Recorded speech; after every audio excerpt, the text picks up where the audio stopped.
जय हिंद साथियों, आप सभी साथियों का ध्येय अकेडमी देवरिया के यूट्यूब चैनल पे स्वागत है। दोस्तों, आज के इस वीडियो में हम हिंदी के प्रैक्टिस सेट को लेकर आए हैं। टोटल 37 प्रश्न सिलेबस के अनुसार जो यूपी पुलिस का एग्जाम है 37 प्रश्न पूछे जाते हैं। वो 37 प्रश्न पूरे कंबाइंड चैप्टर के हैं, किसी एक चैप्टर के नहीं है। जितने भी चैप्टर हिंदी के अंदर पूछे जाते हैं यूपी पुलिस एग्जाम में, उन सभी चैप्टरों से इसके अंदर प्रश्न है। तो मैं आशा करता हूं आप इस वीडियो को शुरू से लेकर लास्ट तक देखेंगे, क्योंकि दोस्त बहुत सारे छात्रों की तैयारी लगभग पूरी हो चुकी थी, बहुत अच्छा स्कोर भी आपने किया। लेकिन दिक्कत यह है कि अगर आप बीच में छोड़ देंगे, और उसमें सबसे बड़ी जो भूमिका निभाता है वो आपका प्रैक्टिस है। इसलिए हमने प्रैक्टिस सेट की श्रृंखला शुरू की है। डेली एक प्रैक्टिस सेट हम शाम को लेकर आते हैं, इसलिए आप इस चैनल को जरूर सब्सक्राइब कर लीजिएगा और बाकी अपने दोस्तों के बीच शेयर कर देंगे। वीडियो को स्टार्ट करते हैं दोस्त, चलते हैं पहले क्वेश्चन की तरफ। पहला प्रश्न है, हाड़ौती बोली कहां बोली जाती है? हाड़ौती बोली दोस्त बोली जाती है राजस्थान में। विकल्प नंबर डी प्रश्न का राइट जवाब होगा। अगले क्वेश्चन की तरफ चलते हैं। अगला प्रश्न क्या कह रहा है? पूर्वी हिंदी क्षेत्र में कौन सी बोली नहीं बोली जाती है? पूर्वी हिंदी क्षेत्र में अगर हम बात करें दोस्त, तो कौन सी बोली नहीं बोली जाती है? उसका नाम है जयपुर। जयपुर यह बोली पूर्वी हिंदी क्षेत्र में नहीं बोली जाती है, बाकी बघेली, अवधी और छत्तीसगढ़ी ये बोली जाती है। अगले क्वेश्चन की तरफ चलते हैं। कौन सा व्यंजन महाप्राण है? महाप्राण व्यंजन दोस्त उसे कहते हैं कि जिसका उच्चारण करने पर गर्म हवा हमारे मुंह से बाहर निकले, उसे तो उष्म व्यंजन कहते हैं। लेकिन महाप्राण पूछा है तो महाप्राण किसी भी वर्ग का दूसरा चौथा होता है। किसी भी वर्ग का दूसरा चौथा वर्ण महाप्राण होता है, और इसके साथ ही साथ उष्म व्यंजन भी महाप्राण की कैटेगरी में आते हैं। महाप्राण की कैटेगरी में उष्म व्यंजन भी आते हैं। और एक चीज और हम लोग जानते हैं कि किसी भी वर्ग का दूसरा चौथा वर्ण महाप्राण होता है। तो यहाँ पे सभी उष्म व्यंजन विकल्प नंबर डी में दिए गए हैं, और सभी उष्म व्यंजन चूंकि महाप्राण होते हैं, इस वजह से विकल्प नंबर डी प्रश्न का राइट जवाब होगा। अगले क्वेश्चन की तरफ चलेंगे। ओष्ठ स्पर्श व्यंजन अल्प प्राण अघोष वर्ण कौन सा है? अगर हम बात करें ओष्ठ स्पर्श, यानी चारों ही चीजें एक ही वर्ण के अंदर हो, वही मेरे प्रश्न का राइट जवाब होगा। यानी वो ओष्ठ भी हो, स्पर्श व्यंजन भी हो। स्पर्श व्यंजन कितने होते हैं? टोटल 25, क्योंकि हर वर्ग में 5 वर्ण आते हैं। क वर्ग, च वर्ग, ट वर्ग, त वर्ग और प वर्ग पढ़ते हैं। 5 वर्ग उसमें है। अल्प प्राण हम कहते हैं पहले, तीसरे, पांचवे को। अघोष कहते हैं किसी भी वर्ग का पहला, दूसरा। और इसके साथ ओष्ठ क्या होता है? तो अगर हम बात करें तो ओष्ठ की क्या होता है? प वर्ग के अंदर आने वाले सभी वर्ण ओष्ठ के होते हैं। तो सबसे पहले अगर हम बात करें तो ओष्ठ के अंदर जो प वर्ग के अंदर आएगा वो सभी ओष्ठ क्या होगा? प और फ ये आता है ओष्ठ के अंदर। ध और द ओष्ठ के अंदर नहीं आता है। तो विकल्प सी और डी तो कभी हो ही नहीं सकता है, क्योंकि ये ओष्ठ नहीं है। ओष्ठ नहीं है तो सी डी विकल्प गलत हो जाएगा। अब स्पर्श व्यंजन की बात करें तो विकल्प में दिए गए सभी वर्ण स्पर्श व्यंजन के ही हैं। अब आगे कह रहा अल्प प्राण होना चाहिए। अल्प प्राण होता है पहला, तीसरा, पांचवा। प जो है वो अल्प प्राण है, क्योंकि किसी वर्ग का क्या है? पहला वर्ण है। इस हिसाब से हम राइट उत्तर बता सकते हैं विकल्प नंबर ए। इस प्रश्न का राइट जवाब होगा विकल्प नंबर ए, क्योंकि ये ओष्ठ भी है, स्पर्श व्यंजन भी है, अल्प प्राण भी है, और इसके साथ अघोष भी है, क्योंकि अघोष होता है किसी भी वर्ग का पहला, दूसरा। तो विकल्प राइट में जवाब इस सवाल का हो जाएगा ए। चलते हैं अगले क्वेश्चन की तरफ। टिकाऊ में प्रत्यय कौन सा है? टिकाऊ में अगर प्रत्यय की बात करेंगे दोस्त, तो टिकाऊ में प्रत्यय होगा दोस्त आऊ। क्या होगा? आऊ। प्रत्यय उपसर्ग पहचानना बहुत आसान होता है। प्रत्यय अगर आपको पहचानना है तो किसी वर्ण का उच्चारण करिए, और देखिए जब लास्ट में उच्चारण कर रहे हैं आप, तो अंत समय ठहराव कहां पे आ रहा है? जहां से ठहराव आना शुरू हुआ, जहां से आप उस वर्ण का उच्चारण करना समाप्त किए, वहीं से प्रत्यय की उत्पत्ति हो जाती है। और उपसर्ग पहचानना हो तो शुरुआत में देखिए ठहराव कहां आ रहा है। जैसे टिकाऊ बोलिए तो बोलेंगे तो कहेंगे टिकाऊ, आऊ आ रहा है। लास्ट में ठहराव किस पे हो रहा है? आऊ पे। तो वही प्रत्यय हो जाएगा। विकल्प नंबर डी प्रश्न का राइट जवाब होगा दोस्त। अगले क्वेश्चन की तरफ चलते हैं। अगला क्वेश्चन क्या करें? करुण रस के देवता कौन से हैं? तो करुण रस के देवता की बात करें दोस्तों, करुण रस के देवता है यम। कौन? यमराज। यमराज जो है करुण रस के देवता है, क्योंकि यम क्या करते हैं? हमारे प्राणों को खींच कर ले जाते हैं मरने के बाद। तो वह दुख बड़ी घड़ी होती है, और करुण रस का स्थायी भाव क्या होता है? शोक। तो उस समय आदमी दुख में रहता है। इसलिए आप इस ट्रिक से याद रख सकते हैं कि करुण रस के देवता किसको माना गया? यमराज को माना गया, यम को माना गया। अगले क्वेश्चन की तरफ चलेंगे। कौन सा शब्द जातिवाचक संज्ञा नहीं है? अब देखिए पहला ही विकल्प इसमें है घृणा। घृणा क्या है? भाववाचक संज्ञा है, तो यही जातिवाचक संज्ञा नहीं है। बाकी आगे हमको जानने की आवश्यकता ही नहीं है। घृणा क्या है? भाववाचक संज्ञा है। भाववाचक संज्ञा उसे कहते हैं जिसको हम देख नहीं सकते हैं, जिसको छू नहीं सकते हैं, जिसे केवल महसूस किया जा सकता है, भाववाचक संज्ञा कहलाता है। तो विकल्प नंबर ए प्रश्न का राइट जवाब होगा। अगले क्वेश्चन की तरफ चलते हैं। सेना, दल, सभा और कक्षा, ये सब क्या है? ग्रुप में रहते हैं। ग्रुप में है सेना समूह में रहता है। दल अगर हम बात करें तो नेताओं का एक दल होता है, बहुत सारे नेता होते हैं। सभा की बात करेंगे तो एक आदमी नहीं रहेगा सभा में, और ऐसे ही कक्षा की बात करें तो अकेले लड़के, एक लड़का बैठा हो तो नहीं कह सकते हम वो कक्षा, क्लास के अंदर बहुत सारे लड़के होते हैं। तो ये समूह को दर्शाने वाले हैं और इसलिए हम इनको क्या कह सकते हैं, समूहवाचक। विकल्प नंबर क्या हो जाएगा दोस्त, सी सवाल का राइट जवाब होगा। अगले क्वेश्चन की तरफ चलते हैं। हम ताजमहल देखने जाएंगे, इस वाक्य में हम सर्वनाम कौन सा है? तो दोस्त अगर हम बात करें हमको, तो हम जो है वो पुरुषवाचक सर्वनाम के अंतर्गत आएगा, और पुरुषवाचक सर्वनाम के अंदर भी ये उत्तम पुरुष आएगा, उत्तम पुरुष। क्योंकि पुरुषवाचक सर्वनाम के 3 प्रकार होते हैं, एक है उत्तम पुरुष, दूसरा है मध्यम पुरुष और तीसरा है अन्य पुरुष। उत्तम पुरुष जब हम लोग पढ़ते हैं तो इसमें पढ़ते हैं मैं और हम, मैं और हम, यानी जो अपने आप को दर्शाए वही उत्तम पुरुष के अंतर्गत आता है। तो यहाँ पे हम दिया है तो ये उत्तम पुरुष के अंतर्गत आएगा और ये पुरुषवाचक सर्वनाम का पार्ट है, इसलिए विकल्प नंबर डी प्रश्न का राइट जवाब होगा। अगले क्वेश्चन की तरफ चलते हैं दोस्त। वे भ्रष्टाचार के प्रबल विरोधी थे, वाक्य में सर्वनाम का कौन सा प्रकार है? और वे है, वे है अन्य पुरुष का उदाहरण। वे क्या है? अन्य पुरुष का उदाहरण है। तो ये जो है आपका आ जाएगा पुरुषवाचक, क्योंकि पुरुषवाचक के अंदर ही अन्य पुरुष भी आता है। विकल्प सी प्रश्न का राइट जवाब होगा दोस्त। थोड़ा सा दूध गर्म कर दो, दूध की मात्रा को दर्शाया गया, लेकिन निश्चितता नहीं है। थोड़ा सा का मतलब क्लियर नहीं हो रहा है, 1 लीटर, 2 लीटर, आधा लीटर, 250 ग्राम, 500 ग्राम, क्लियर नहीं हुआ। तो इस वजह से हम कह सकते हैं कि अनिश्चित है। थोड़ा सा का मतलब अनिश्चित है। और उसके आगे अगर हम बात करें तो ये परिमाणवाचक भी है।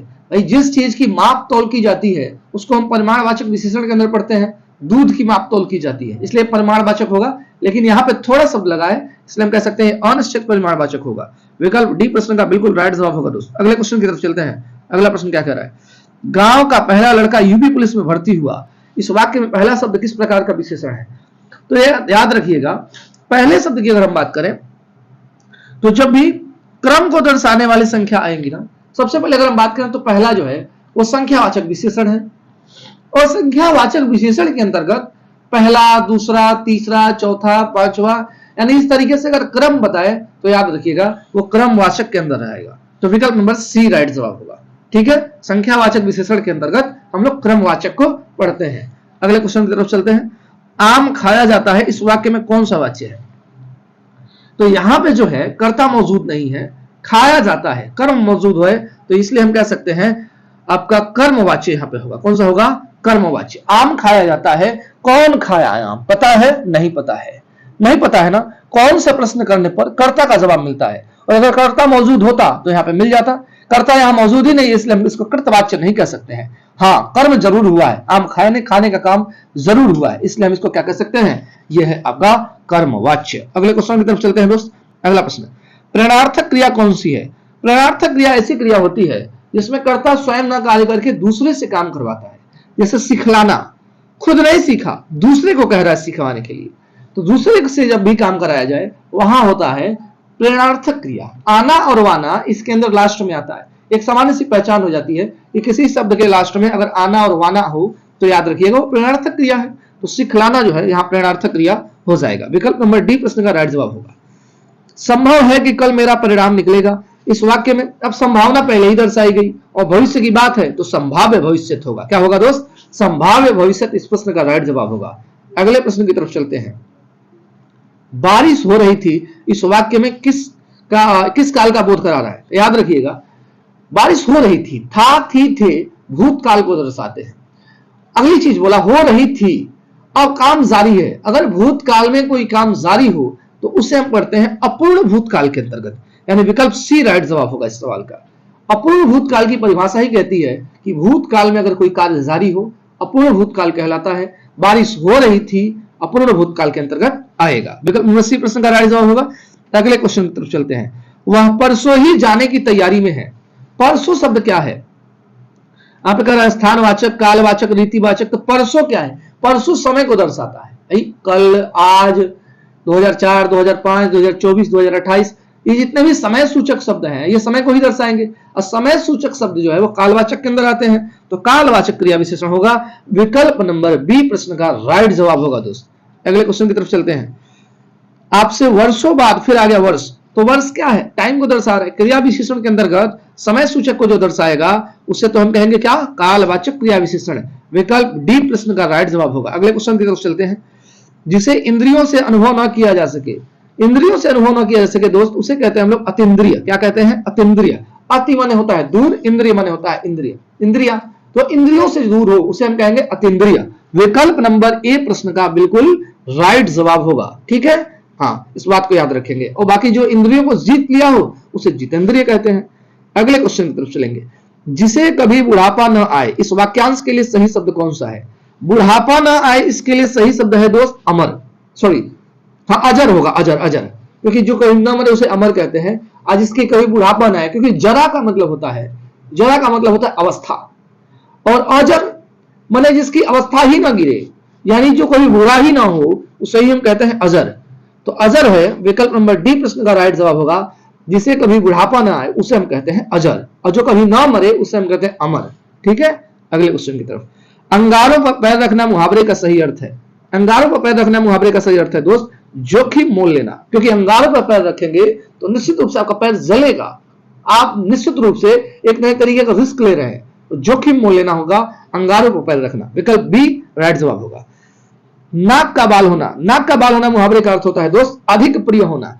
अतिरिक्त प्रिय अगर कोई चीज है तो उसे हम कहते हैं नाक का बाल होना।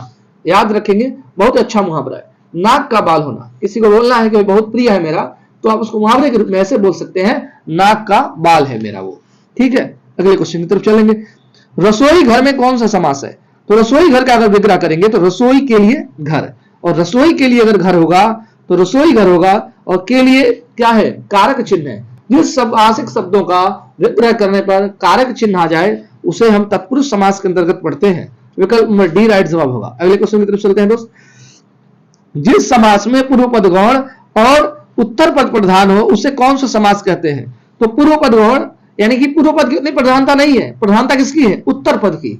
तो जिस समास में पूर्व पद गौण यानी कि उसकी उतनी प्रधानता नहीं है, उत्तर पद ज्यादा प्रधान है, तो उसे हम कहते हैं तत्पुरुष समास। क्या कहते हैं? तत्पुरुष समास। और तत्पुरुष समास की मुख्य पहचान है कि जब आप इसका विग्रह करेंगे, जब आप इसका विग्रह करेंगे तो विग्रह करने के बाद से क्या आ जाएगा?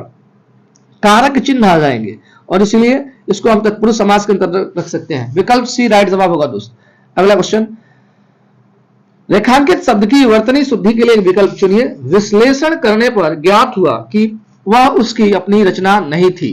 अब इसमें विश्लेषण सही से कैसे लिखा गया है?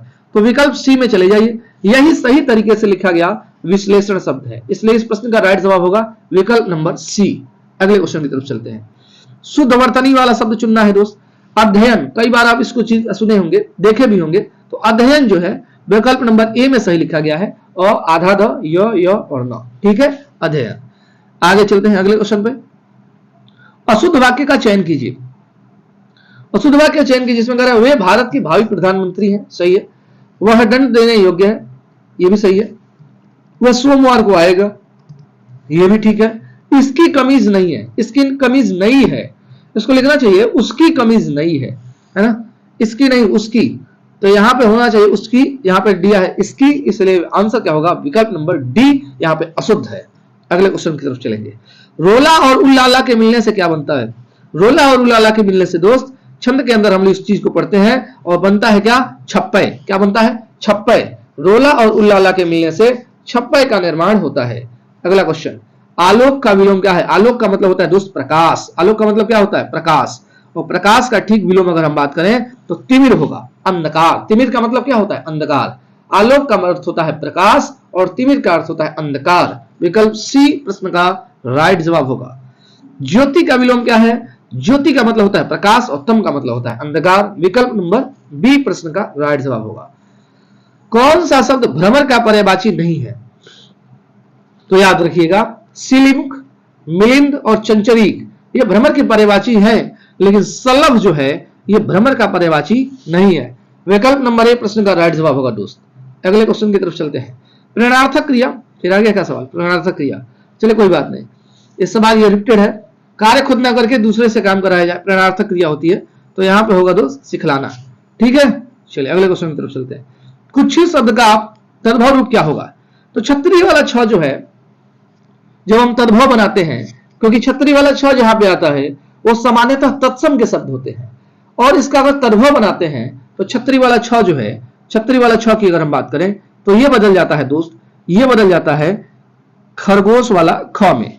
तो इस हिसाब से अगर हम देखें छतरी वाला छ ख में बदल जाता है तद्भव बनते समय, और विकल्प नंबर ए में ऐसा दिया है कोख, विकल्प नंबर ए प्रश्न का राइट जवाब होगा। अगले क्वेश्चन की तरफ चलते हैं दोस्त। देवर्षि देवधन ऋषि, देवधन ऋषि बराबर देवर्षि, तो विकल्प नंबर ए इस सवाल का बिल्कुल राइट जवाब। बहुत आसान संधि विच्छेद है, देवधन ऋषि बराबर क्या होता है देवर्षि। चलिए अगले क्वेश्चन पे चलते हैं।